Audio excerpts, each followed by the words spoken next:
Hey y'all, it's your girl Breezy, and you know I like to run my mouth. So I want to talk to y'all about Rihanna, y'all.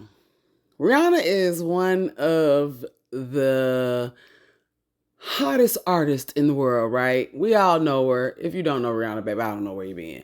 But what I love about Rihanna is that she's just like honestly, authentically herself. She's real. And I read a Harper's Bazaar article that she recently did that was written by, I'm going to give credit to who credit is due to, by Lynette Nylander. So I read the whole article and I'm going to just give y'all some bits and pieces of things that stuck out to me, some quotes from Rihanna and all that good stuff. So they in the beginning of the article give like a real cute insight into her and ASAP Rocky's relationship because they talked about like a cute little shot game that he had came up with on a long car ride during COVID. They was driving back and also the jazz music that was playing when the interviewer came in, Rocky thought that the writer would like it. So just little things that they shared in terms of like his personality and his kind of like care in a relationship that I thought was interesting.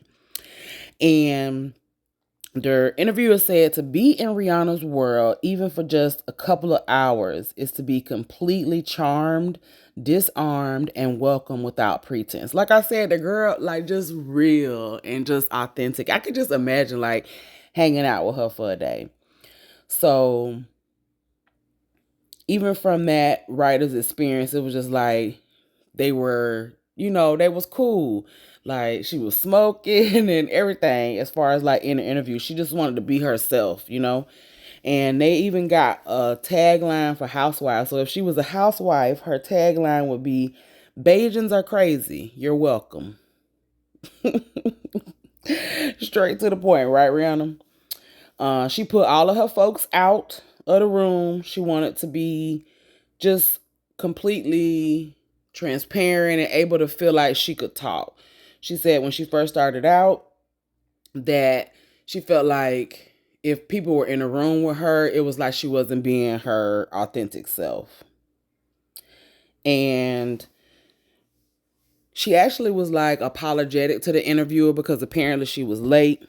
She said her and Rocky had went to the Boys and Girls Club in Harlem and gave out sneakers and clothes from their Puma collections. Now I didn't know, and not that I was really looking, but I didn't realize that Rocky also had a Puma collection. So that's actually hot. Like, people always kind of like, I guess, kind of just looking at because we don't know ASAP Rocky a lot for his music, although like Effing Problems is one of my favorite rap songs. It's on my workout playlist. And that's an ASAP Rocky song. I don't think people realize that that's his song. But so like there are songs out there that he have, but we don't know him to have like a whole bunch of songs that we would say, that's an ASAP Rocky song. That's an ASAP Rocky song. Like we would say, that's a Drake song. That's a Kanye song. And I think because of that, people don't think that he's on her level money wise, which I'm sure he probably does not have the same amount of money that she has. But the man ain't broke nonetheless. Okay. But I think that's cool. That was interesting to find out that he also had a Puma collection. So Rihanna actually told the interviewer, like, if the vibe of the interview is good, then it could be hours. And the interviewer was there for hours. So apparently the vibe was good.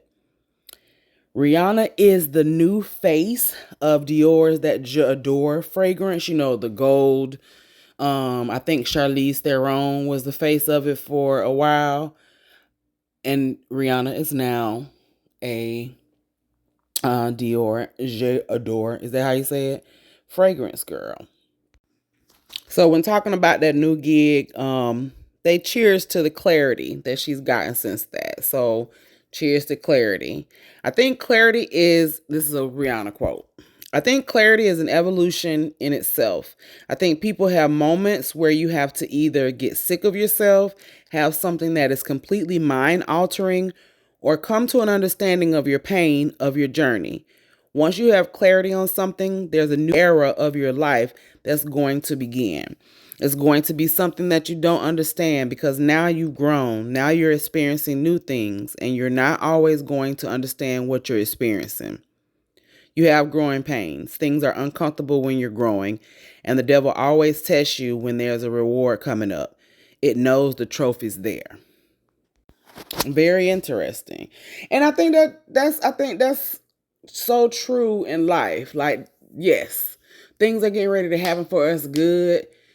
You'll get stuff thrown at you because a celebration is on its way. So, just a reminder when we think about Rihanna and how long she has been in the music game, Pon de Replay released in 2005, and she was 17 years old. And she talked about how with each of her albums, doubt grew, which is very interesting. But I guess, you think about you're becoming a big pop star as you get bigger and bigger. This album did what it did. The next album, you probably are doubting yourself, like, can I do more than that? Can I be better than that? So I could get that. But she said that because she had left home, she left Barbados and her only option was to win. So she knew she didn't have any other choice but to win. And so that's why she kept going. Rihanna is a best-selling female recording artist of the 21st century. She has 7 U.S. Diamond certified singles, 14 number one singles on the Billboard Hot 100, 9 Grammys, nominated for an Oscar, and she has starred in 5 movies. We know she had a Super Bowl performance, and it was one of the most watched in history. First woman of color to helm an LVMH fashion house. So I think that's like Louis Vuitton and whatever the letters stand for.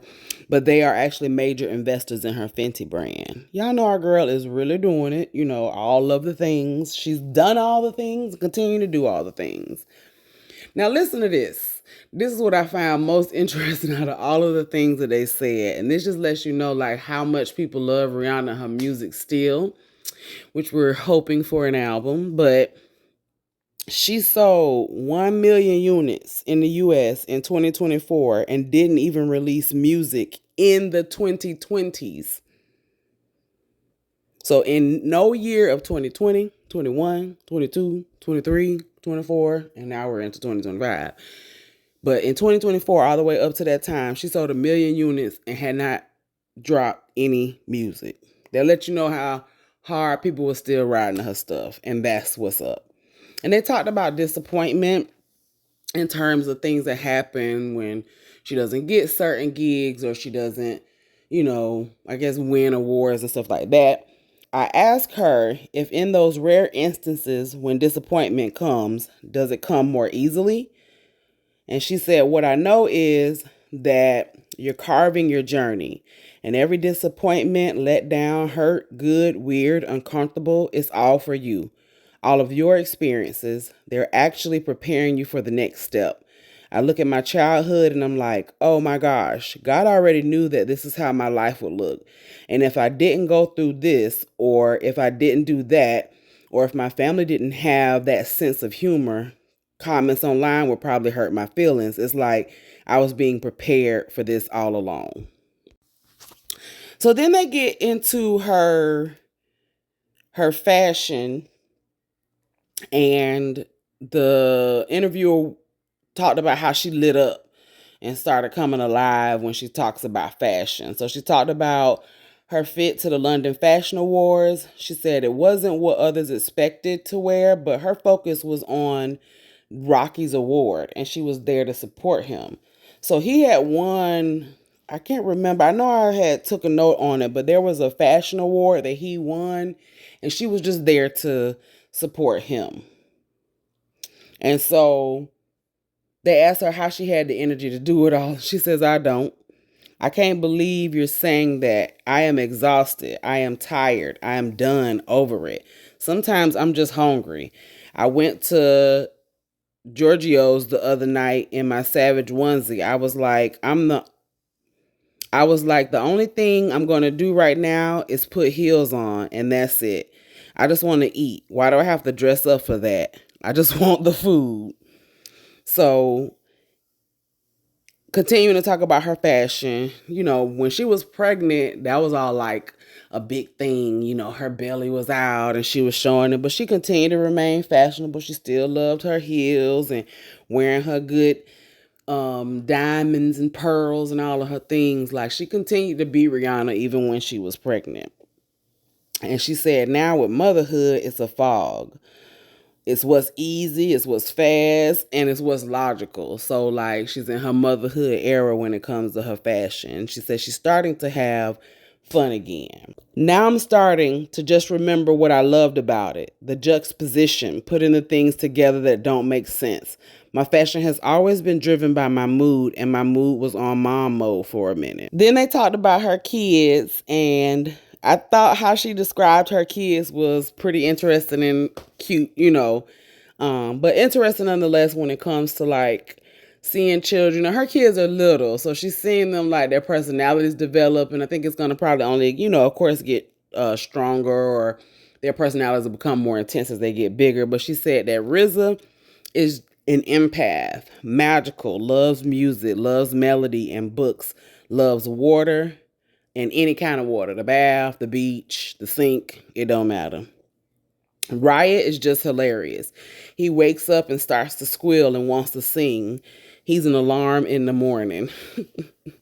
She said he does not take a no for an answer, and he's very boisterous. And then she shares that her boys are daddy's boys, which is interesting. But it gives me like he's a fun dad. When I see them, it gives me like he's in love with being a dad, and they enjoy like all of the love that they're getting from him. And she said she loves to see it. Like, she get jealous sometimes, but she said it fills her heart up to see him as a dad. So I think that's cool. And I did not realize they had been together for 5 years. And they both like being regular people. They like blending in and hanging out, just enjoying life. And he reminds her that no matter how hard everything is, anything they deal with like their careers and parenting, to remember that they were friends. And remember when they had fun as friends. They talked about how after her births, both of them, and she found it interesting, the 3 days after she was working. So 3 days after the first birth, she was back in the booth.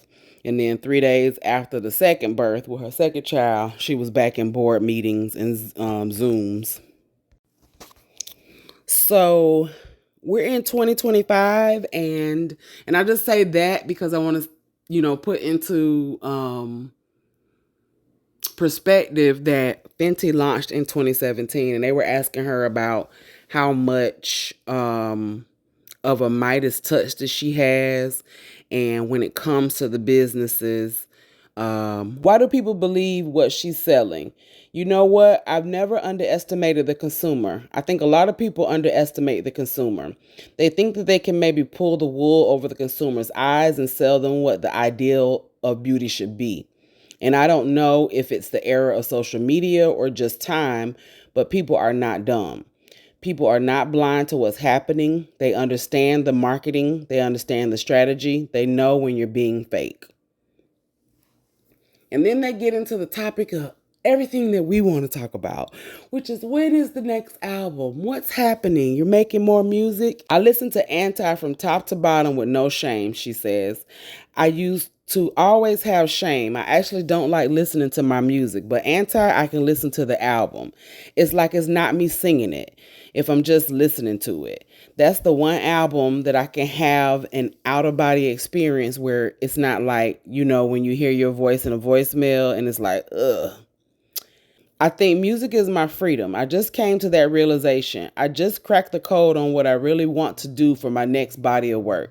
I'm actually feeling really good about this. I know I kept saying this over the years. The interviewer goes to write, there have been many rumors on the stylistic direction of R9, the fan name given to the long-awaited record. A reggae album was buzzed about in 2018, though she's quick to debunk this. Way off. There's no genre now. That's why I waited. Every time I was just like, nope, it's not me. It's not right. It's not matching my growth. It's not matching my evolution. I can't do this. I can't stand by this. I can't perform this for a year on tour. After a while, I looked at it and I was like, this much time away from music needs to count for the next thing everyone hears. It has to count. It has to matter. I have to show them the worth in the wait. I cannot put up anything mediocre after waiting 8 years. You might as well just wait some more. I know that's right, Rihanna. So I'm excited for what's next when it comes to her next album. That's going to be interesting. She's still keeping the details close to her chest. She shares that feeling really optimistic. This feels right. It feels like it digs right into where I need to be, and I want this. This body needs to come out, and I'm ready to go there. This is becoming my new freedom, because when I'm in the studio, I know that my time away from my kids is to blossom something that hasn't been watered in 8 years. I've been in the studio the whole 8 years, but it didn't hit me. I was searching for it. I went through phases of what I wanted to do. This kind of album, not that album. No, it's not going to be anything that anybody expects. And it's not going to be commercial or radio digestible. It's going to be where my artistry deserves to be right now. I feel like I finally cracked it, girl. Come on, crack the code. And has found her freedoms. I'm here for that. And I also like that she already is okay with it's not going to be what y'all think it's going to be. It's not going to be commercial. It's not going to be what the radio is probably going to get into it because it's Rihanna, but it's not going to be digestible for them. Because when I think about it, there was stuff on Anti, but I don't think there was a lot of radio play for Anti songs. So yeah, probably kind of same vibe that she's just going to do what feels good to her, what feels right to her. I love that. Then she went on to say, and this is at the end of the article, getting old is shit, but it's a blessing. Getting old is shit, but it's also a blessing, she says. In all the unpredictability of her very unique life, she has manifested her dreams of domesticity into existence, and she knows its sanctity. My legacy is right now. That's all I have the most control over. My legacy is what I do with my time at this moment. How am I present with the people around me? How am I grateful? How am I making this a happy moment? How am I making a memory? I'm even in the space of not even spending my money on things, but I'll spend my money on an experience. That's something no one can take from me. Somebody could rob me right now of everything I have, but they will never take a memory of an experience, a feeling, a scent that reminded me of that moment. There's just things that mean more when you grow up. Well. Rihanna has grown up. She has become an astute businesswoman. And after 8 years, she's going to give us some music, y'all. I'm excited about that. I can't wait to see what is to come from Miss Rihanna and what the music will give to us and what the next business venture will be. She even said she might get into home furniture and decor, child. So drop down in the comments one of your favorite Rihanna songs. Let me know if you bought any Fenty products and what's your favorite one of those. Are you looking forward to the new music? What you love about Rihanna? Let me know. Thank y'all for hanging out. Thank you for listening while I run my mouth. Be sure to subscribe, like, comment, share, and be sure to come back for the next time I run my mouth.